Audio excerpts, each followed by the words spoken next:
Congratulations to the Jamaican Scorpion for ending their 5-match losing streak when today they were able to hold on for a draw against the Trinidad and Tobago Red Force, aided by rain at the Queen's Park Oval. In today's second game, the Leeward Islands Hurricane have won the toss and have asked the Barbados Pride to take first strike. This game is also being affected by rain, and it's now a 42 overs affair. After 32.4 overs, the Barbados Pride are 158 for 5, batting first. The batsmen at the crease are Primus and Kemar Simit. There were a number of surprises on mission today, but there was also a big omission. Literally a big omission. Hello everyone, welcome to the show. This is the Cricket Forum. Thank you for being here. So in the first match at Queen's Park Oval, the Trinidad and Tobago Red Force won the toss and asked the Jamaican Scorpion to take first strike. In that match, the Jamaican Scorpion, surprisingly, very surprisingly, and probably some would say mysteriously, they left out Fabian Allen and Kirk Mackenzie, along with Cottrell. While the omission of Cottrell is not a surprise to anyone, as it was expected, leaving out Fabian Allen and Kirk Mackenzie has stirred up the West Indies cricketing world. So they go into the match with this 11: Barnes, Powell, Blackwood, Bonner, Bulai, Gordon, McCarty, Parnell, Royal, and Simit.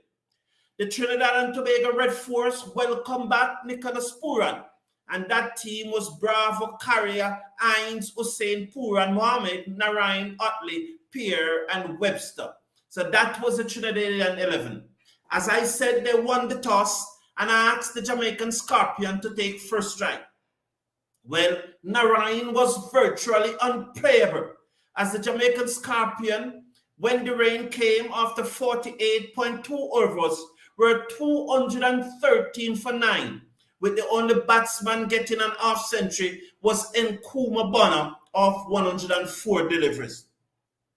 He was supported by Powell, who got 48 from 69 deliveries, and Chadwick Walton, who made 23 from 23 deliveries. I believe that the run out of Chadwick Walton was unfortunate. It was again another terrible umpire decision in my mind. Looking at it, although I did not have a square on anger, it appears to me that Chadwick Walton was well in his ground when Nicholas Pooran broke the stump. We have seen some terrible and very unfortunate umpiring decision in this year's tournament. We hope that with the semi-finals and the final coming up, it is not decided by poor umpiring decision. But Hussein got 3 for 34 from his 10 overs, and Narayan, as I said, was unplayable. He was getting the ball to turn square. Some would say he was getting the ball to talk. None of the Jamaican Scorpion batsmen could pick him. They refused to use their feet and they refused to sweep. So, for the first time in the 2023 West Indies Super 50 tournament, the Jamaican Scorpion was able to get more than 1 point from a game. Congratulations, fellas. I'm very happy this evening that you have ended that losing streak and not stopped it. There were a lot of talk that Jamaican Scorpion would be getting 7 love, and it has not happened. And so we as Jamaican are rejoicing. It is incremental improvement. We have gone from 1 point per match to at least earning 2 points in this match. Well done, guys. You have shown improvement. You have held on for a draw. In the second match between the Barbados Pride and the Leeward Islands Hurricane, it's now 164 for 6. Walsh just got the wicket of Kemar Simit.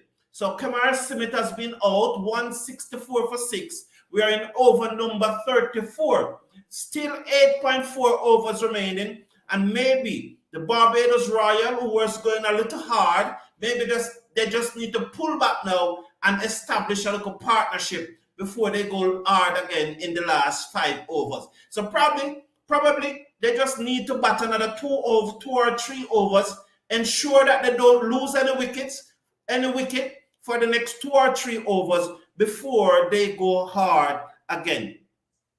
So the Leeward Islands Hurricane won the toss and asked Barbados Pride to take first strike.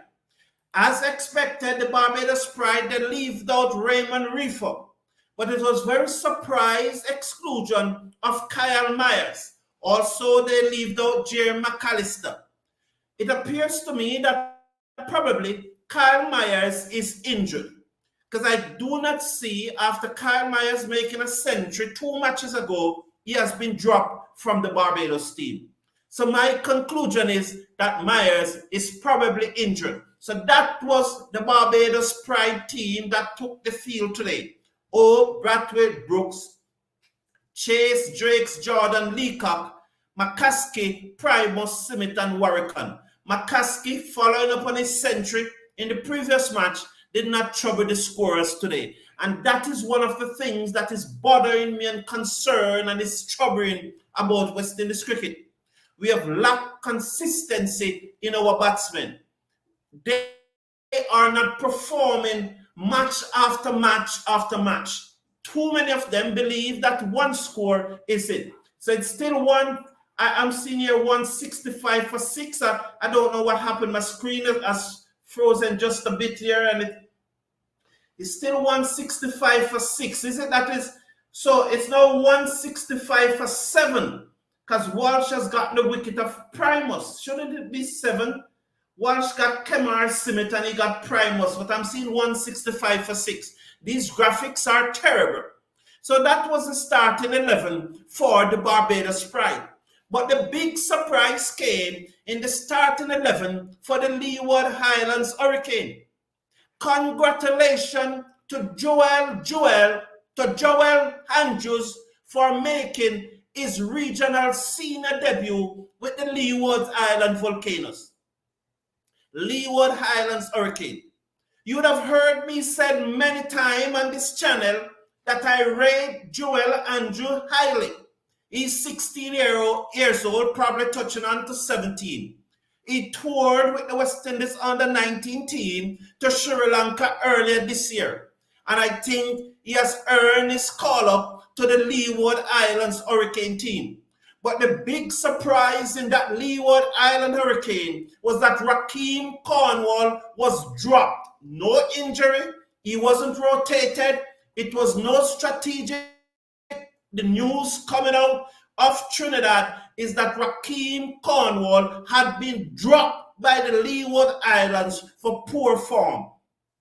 That's the big news coming out of the tournament, that Rahkeem Cornwall has been dropped. So it's 165 for 7, as I suspected, after 33.5 overs. And Barbados Pride would need to be very careful before they lose all their wickets. So at this 165 for 7, one delivery to come in over number 4, and it is being bowled by Aidan Walsh. It is bowled by Aidan Walsh, and one delivery to come. Walsh have gotten 2 wickets so far, and now the score now moves up to 166 for 7 at the end of over number 4. So that's the latest news coming out of the Brian Charles Lara Cricket Academy in Tarouba, Trinidad. So lots is happening in these 2 matches. It's a surprise. I was shocked when I heard of the dropping of Cornwall. I really hope that Cornwall will be able to bounce back. Now here I'm looking at the points table. This is the points table, and it does not include today's matches. As you know, as I've said, that Cricket West Indies is not issuing real-time points table because of the complication of the structure. So they're sitting at the top of the points table, It's Trinidad and Tobago. They are on 37 points. They would have picked up 3 points from today's game. So I guess that will move them up now to 40 points. The Jamaican Scorpion would have gotten another 2 points from today's game. But definitely they are not in the running to trouble any of the teams in the top 4 in this year's tournament. So Trinidad is at the top, and there is Jamaica in 8th position at the bottom. Now, as you see, Barbados and the Leeward Islands are on 36 and 35 points respectively. The Leeward Islands would have gotten an extra point again today for getting 3 wickets, I think, in the first 10 overs. The West Indies Academy is on 31 points. So with 1 round of matches to go, Guyana Harpy Eagles, who are on 25 points, will need to get a minimum 6 points from their game and hope that the West Indies Cricket Academy does not get any point from their game. That is the situation with the Guyana Harpy Eagles now. As things stand, it appears to me that these 4 teams are the teams that are going to make it to the semifinals. The Trinidad and Tobago Red Force, the Barbados Pride, the Leeward Islands Hurricane, and the West Indies Academy. It appears to me at this time that those are the 4 teams that are going to make it to the semi-final of the competition. When I look at the fixtures coming up, tomorrow fixtures, the West Indies Academy, they will play the Windward Islands Volcanoes at UWI. That's tomorrow. If they should win this match and get even 1 bonus point, they are sure to be in the finals. Tomorrow, at the on Saturday, at the Queen's Park Oval, the combined campuses and colleges will play the Leeward Islands Hurricane. I have a lot of respect for the Leeward Island, for the combined colleges and campuses. But I just believe that with the mood that the Leeward Islands Hurricane are in at this time, the combined colleges and campuses will be no threat. 167 for 7 after 34.3 overs. Joseph is bowling to Jordan, and Jordan is unable to get rid of the ball. So I just believe that with the mood, and I think that Alzarri Joseph is turning out to be a very, very good captain. I love his approach. He's really impressing me as a captain. So Saturday first match at the Queen's Park Oval will be the combined colleges and campuses versus the Leeward Islands Hurricane. So remind you that tomorrow's match that will start at 8 a.m. in the morning from the St. Augustine campus of the UWI, the West Indies Academy will play the Windward Island Volcanoes. And on Saturday at Queen's Park Oval, the CCC will play the Leeward Islands Hurricane. And the second match on Saturday, Guyana Harpy Eagle will be looking for a very big win against the Jamaican Scorpion. That match will start at 12 o'clock at the Brian Lara Cricket Academy, and it will stream live on ESPN Caribbean. 169 for 7. Joseph Jordan getting 2 runs there. The ball was on middle stump, and he worked it to deep square leg, and they go through for a single. 169 for 7. So the Guyana Harpy Eagle will be looking to get a number of points, not only win against the Jamaican Scorpion, but will be looking to get a number of bonus points. Will the Jamaican Scorpion upset the upper card and end the Guyana Harpy Eagle dream of a treble? Although that dream could end tomorrow if the West Indies Academy beat the Windward Islands Volcanoes. The final match of the round will be the Barbados Pride playing Trinidad and Tobago Red Force on Sunday at the Brian Lara Cricket Academy. By that time, I expected that both the Barbados Pride and the Trinidad and Tobago Red Force will be in the semifinals. I'm calling the semifinals right now. I don't think that Guyana Harpy Eagle is going to win the treble this year. The 4 semifinalists is as the stable stand right now. Trinidad and Tobago Red Force, the Leeward Islands Hurricane, the Barbados Pride, and the West Indies Academy. Those, I believe, will be the 4 teams in the semi-final of this year's tournament. Coming up tonight, the score is still 169 for 7 at the end of over number 35. Jordan just cannot get back and ball as Joseph bowls to him. Bowling real fast here. 170 now for 7 as Aiden Walsh bowled to Drakes. And it was a mega stump and he just drive it down the ground and Terrence Warde field and they go through for a single. So the score moves up now to 170 for 7. So coming up tonight, 1 a.m. in the Eastern Caribbean and 12 midnight in Jamaica, the West Indies Women A, led by Rashada Williams, will be taking on Pakistan Women A in the first match of their Tri-Nation T20 series in Lahore, Pakistan.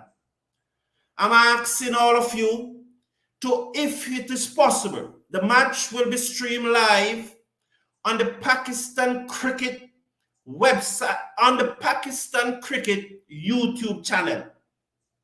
So go to YouTube as you are here now, type in the search engine Pakistan Cricket and the match will come up. Please, it's 1 a.m. in the Eastern Caribbean and it's 12 midnight in Jamaica. Still 170 for 7 in over number 36. 3 deliveries to come in over number 6. Thank you for being here. Please, I'll just take your comments now. Atina, how you doing? Welcome. Christopher Bristol. Keep waiting, Atina. Mr. Brown coming, man. Oh, come on, Christopher Bristol. We all know Alzarri Joseph going downhill from now. His bowling career is dwindling before our own eyes.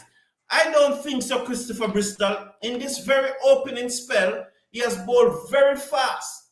In fact, those 5 in his first 2 overs, he knocked over both Barbadian openers. And he got the first two wickets for the Barbados team. So to say his career is dwindling, I would not say that, Christopher Bristol. That is very unfair to say about Joseph. I do not agree with that. And I do not think many persons will agree with you for saying so.